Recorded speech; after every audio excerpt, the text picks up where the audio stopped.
Assalamualaikum warahmatullahi wabarakatuh.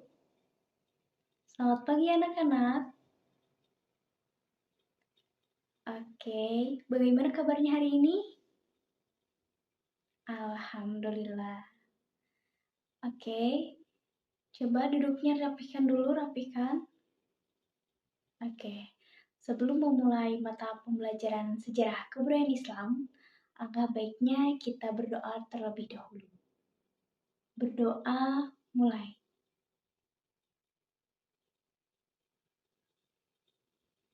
Berdoa selesai.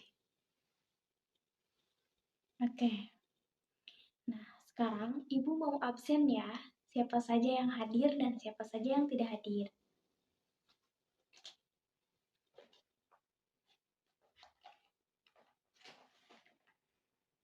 Arsyad Ahmad. Oke. Bianca Maharani. Oke. Cecilia Anastasia. Hadir. Fikri Nuriman. Oke, hadir. Erlangga. Oke. Febianka. Oke. Galih. Apa Galih kemana? Oh, sakit. Iya, terima kasih. Terakhir, Heni. Oke, terima kasih ya.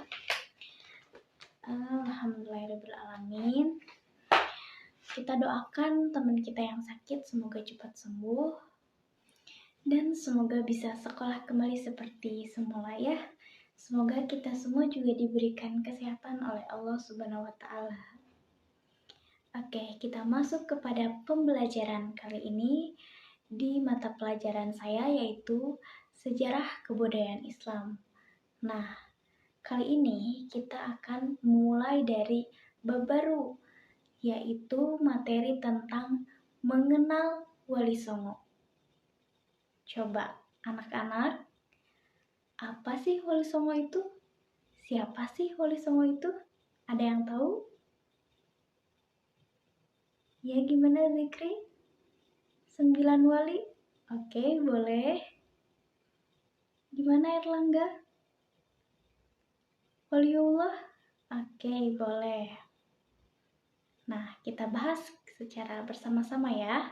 Sebelum masuk ke pembahasan, Ibu mau menyampaikan tujuan dari pembelajaran kali ini. Nah, tujuan dari pembelajaran kali ini adalah anak-anak bisa menjelaskan pengertian Wali Songo dan anak-anak bisa menyebutkan nama-nama tokoh Wali Songo, tidak hanya nama terkenalnya saja, tapi dengan nama asli dari para tokoh Wali Songo tersebut. Oke, metode yang akan Ibu gunakan pada pembelajaran kali ini yaitu metode ceramah dan diskusi. Sekarang coba anak-anak amati dulu gambar berikut.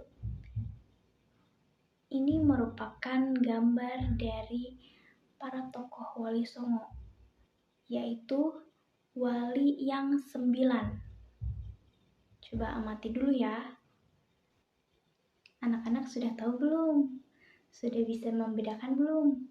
Mana Sunan Bonang, mana Sunan Ampel, mana Sunan Muria, mana Sunan Kudus, dan sunan-sunan yang lainnya. Ya, masih belibet ya? Masih sering ketukar ya? Baik, nanti kita akan belajar bersama-sama. Kita akan mengenal lebih jauh tentang Wali Songo. Kita akan mengenal biografi dari para tokoh Wali Songo tersebut. Wali Songo. Nah, wali yang dimaksud di sini adalah waliullah, yaitu artinya orang yang mencintai dan dicintai oleh Allah Subhanahu wa Ta'ala. Adapun kata songo berasal dari bahasa Jawa yang artinya 9. Jadi, Wali Songo ini berarti 9 wali yang mencintai dan dicintai oleh Allah Subhanahu wa Ta'ala. mereka dianggap sebagai pemimpin umat Islam di Nusantara yang mendirikan atau menyebarkan agama Islam di Nusantara. Seperti itu ya anak-anak, dapat dipahami? Oke. Sekarang kita akan membahas tentang biografi dari para Wali Songo. Kita akan mengenal Wali Songo. Langsung saja biografi yang pertama yaitu biografi dari Sunan Gresik. Oke, kalian bisa dicatat ya. Nama lengkapnya yaitu Maulana Malik Ibrahim As-Samarkandi, biasa disebut kakek bantal, karena dekat dan menyayangi kaum yang tidak mampu. Lahir di Samarkand, Asia Tengah, pada paruh pertama abad ke-14. Ayahnya yang bernama Maulana Jumadil Kubro, yaitu keturunan dari Hasan bin Abi Thalib. Kemudian beliau menikah dengan putri Raja Campa, yaitu Dewi Chandrawulan, dan memiliki 2 orang putra yang bernama Raden Rahmat dan Syahid Ali Murtado. Cara berdakwah dari Sunan Gresik ini yaitu ia mengajarkan bercocok tanam, berdagang, dan mendirikan pesantren di Gresik. Kemudian beliau wafat pada 12 Rabiul Awal 889 Hijriah atau 8 April 1419 Masehi. Nah, selanjutnya ada Sunan Ampel. Nama lengkap dari Sunan Ampel yaitu Raden Rahmat. Lahir di Campa, Aceh pada 1410 Masehi. Ayahnya bernama Maulana Malik Ibrahim atau Sunan Gresik. Kemudian Sunan Ampel menikah dengan Nyi Ageng Manila, yaitu sering dikenal dengan Dewi Chandrawati, dan memiliki 2 orang putra yaitu Sunan Bonang dan Sunan Derajat.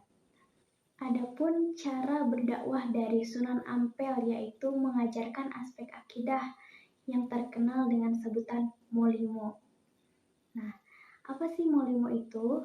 Molimo itu yang pertama ada moh main yaitu tidak berjudi, yang kedua ada moh ngombe, tidak minum minuman keras, yang ketiga ada moh maling, tidak mencuri, yang keempat ada moh madat, tidak minum obat terlarang, dan yang terakhir ada moh madon, tidak main wanita. Seperti itu ya. Sunan Ampel juga mendirikan sebuah pesantren yaitu di Ampel Denta. Beliau wafat pada 1491 Masehi di Ampel, Surabaya. Selanjutnya ada Sunan Bonang. Nama lengkap dari Sunan Bonang yaitu Raden Makdum Ibrahim. Beliau lahir di Surabaya pada tahun 1465 Masehi. Kemudian ibunya bernama Nyi Ageng Manila atau Dewi Chandrawati.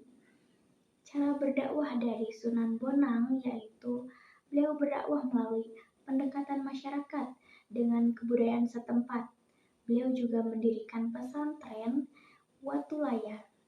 Nama Sunan Bonang juga diambil dari alat musik yaitu gending bonang. Gending bonang ini merupakan alat musik yang sakti. Jika ada orang yang jahat kemudian mendengar suara gending bonang ini, maka orang tersebut tidak akan jadi berbuat jahat. Seperti itu. Sunan yang keempat yaitu Sunan Kalijaga. Nama lengkap dari Sunan Kalijaga yaitu Raden Mas Syahid. Nah, nama lainnya yaitu Kodijaka atau penghulu yang suci dari Kesultanan Demak. Beliau lahir pada tahun 1950 atas nama Raden Syahid. Ayah beliau bernama Adipati Tuban atau Tumenggung Wilanira atau Raden Sahur. Ibunya bernama Nawangrum, dan Sunan Kalijaga menikah dengan Dewi Saron, yaitu putri Maulana Ishar. Cara berdakwah dari beliau yaitu pendekatan kultural, yaitu seni ukir, wayang, gamelan, seni suara suluk. Beliau juga merupakan pencipta baju takwa, pencipta perayaan sekaten, greber maulid, kemudian wayang Kalimasodoa, dan wayang Petruk Jadi Raja. Nama Kalijaga karena beliau suka berendam di kali. Beliau wafat pada tanggal 12 Muharram 1513 Saka sekitar 17 Oktober 1592 Masehi. Next, Sunan yang kelima yaitu Sunan Giri. Nama lengkap dari Sunan Giri yaitu Raden Paku atau dipanggil dengan Jaka Samudra karena dibuang ke laut dan diambil oleh Nyai Semboja. Nah, beliau lahir di Blambangan pada tahun 1442 Masehi. Ayahnya bernama Maulana Ishak, ibunya bernama Dewi Sekardadu. Cara berdakwah dari Sunan Giri yaitu mendirikan pesantren Giri Kedaton sebagai pusat politik penting di Jawa. Beliau menciptakan lagu Jelungan, Jamuran, Lir-ilir, dan banyak lagi. Beliau menikah dengan Nyai Ageng Pinanti dan wafat 1506 Masehi di Giri. Biografi Sunan selanjutnya yaitu Sunan Derajat. Nama lengkap beliau yaitu Raden Kosim atau Syarifuddin. Lahir pada tahun 1470 Masehi di Ampel, Surabaya. Ayahnya bernama Raden Rahmat atau Sunan Ampel, ibunya bernama Nyai Ageng Manila. Adapun cara berdakwah dari Sunan Derajat yaitu pendekatan secara kultural dan mengubah sejumlah suluk petuah atau berilah tongkat pada si buta, berikan makan pada yang lapar, berikan pakaian pada yang telanjang. Beliau wafat di pertengahan abad 16 di Maram di desa Derajat atau Lamongan. Next, Sunan selanjutnya ada Sunan Kudus. Nama lengkap beliau yakni Syed Ja'far Shodiq Azmat Khan. Beliau lahir pada tahun 1400 Masehi di Palestina. Nah, ayahnya bernama Sunan Ngudung dan ibunya bernama Siti Syariah. Cara berdakwah dari Sunan Kudus yaitu beliau sangat toleran dengan masyarakat setempat. Jadi beliau mencoba mengakomodasi budaya masyarakat lokal dalam berdakwahnya. Karena di kalangan masyarakat Kudus mayoritas beragama Hindu. Jadi beliau menambatkan sapinya yang bernama Kebo Gumarang di halaman masjid supaya menarik perhatian dari masyarakat yang beragama Hindu.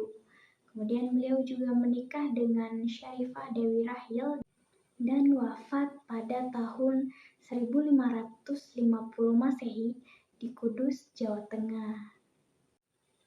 Sunan yang ke-8 yakni Sunan Muria. Nama lengkap dari Sunan Muria yakni Raden Umar Said atau Raden Prawoto. Beliau memiliki ayah bernama Sunan Kalijaga dan ibu bernama Dewi Saroh. Cara berdakwah dari Sunan Muria yaitu banyak bergaul dengan rakyat jelata, mengajarkan keterampilan bercocok tanam, berdagang, melaut. Kemudian beliau juga berdakwah di daerah Jepara, Tayu, Juwana, Kudus, dan Pati. Sunan Muria juga memiliki karya beliau yaitu lagu Sinong dan Kinanti. Kemudian Sunan Muria juga menikah dengan Nyi Sujinah, anak dari Sunan Ngudung, dan beliau wafat pada tahun 1551 Masehi. Oke, Sunan terakhir yaitu Sunan Gunung Jati. Nama lengkap dari Sunan Gunung Jati yaitu Syarif Hidayatullah. Beliau lahir pada tahun 1448 Masehi. Ayahnya bernama Sultan Abdullah atau Raja Mesir. Ibunya bernama Nyai Rara Santang. Cara berdakwah dari Sunan Gunung Jati ini yaitu melalui pemerintahan. Beliau memanfaatkan pengaruhnya sebagai putra Raja Pajajaran dan menyebarkan agama Islam di pesisir Cirebon ke pedalaman Pasundan Priangan. Beliau menikah dengan Putri Kaunganten dan wafat pada tahun 1570 Masehi. Nah, setelah anak-anak mengetahui biografi dari 9 tokoh Wali Songo, Ibu mau anak-anak bisa menghafal nama asli beserta nama populernya. Ibu mempunyai cara supaya anak-anak bisa menghafal dengan mudah melewati lagu. Ibu telah menulis nama-nama sunan di papan tulis, baik nama asli dan juga nama populernya. Kita akan nyanyi bersama-sama ya, ikutin ibu ya. Oke, kita mulai ya. 1, 2, 3. Sunan Gresik Maulana Malik Ibrahim, Sunan Ampel Raden Rahmat, Sunan Giri Muhammad Ainul Yakin, Sunan Bonang Maulana Makdum, Sunan Rajab Raden Kosim, Sunan Kalijogo Raden Syahid, Sunan Muria Raden Umar, Sunan Kudus Ja'far Shodiq, Sunan Gunung Jati Syarif Hidayatullah. Oke, seperti itu ya lagunya. Anak-anak bisa belajar searching di YouTube, banyak ya yang menyanyikan lagu para sunan tersebut, dan jangan lupa dihafal. Nah, bagaimana? Mudah bukan lagunya? Dengan cara menyanyikan lagu tersebut, anak-anak dapat lebih mudah mengingat nama-nama para tokoh Wali Songo. Ibu rasa sudah cukup materi yang Ibu sampaikan. Bagaimana? Apakah ada yang ingin ditanyakan? Ya, bagaimana Zikri? Iya, dihafalkan ya lagunya. Minggu depan pertemuan selanjutnya Ibu akan tes satu orang untuk menyanyi ke depan, menyanyikan nama-nama tokoh Wali Songo. Oke anak-anak, apakah ada yang ingin ditanyakan kembali? Sudah cukup ya? Apakah kalian sudah memahami materi tentang Wali Songo? Oke, berarti kalian sudah paham ya materi tentang pengertian Wali Songo dan juga biografi para tokoh Wali Songo. Kalau begitu, Ibu cukupkan sekian pembelajaran sejarah kebudayaan Islam pada hari ini. Terima kasih atas perhatian dan juga semangat dari anak-anak semua. Semoga kita sehat selalu dan sampai jumpa di pertemuan minggu depan. Kita akhiri pembelajaran hari ini dengan ucapan hamdalah bersama-sama. Alhamdulillahirabbil alamin. Baik, terima kasih sekali lagi. Wassalamualaikum warahmatullahi wabarakatuh.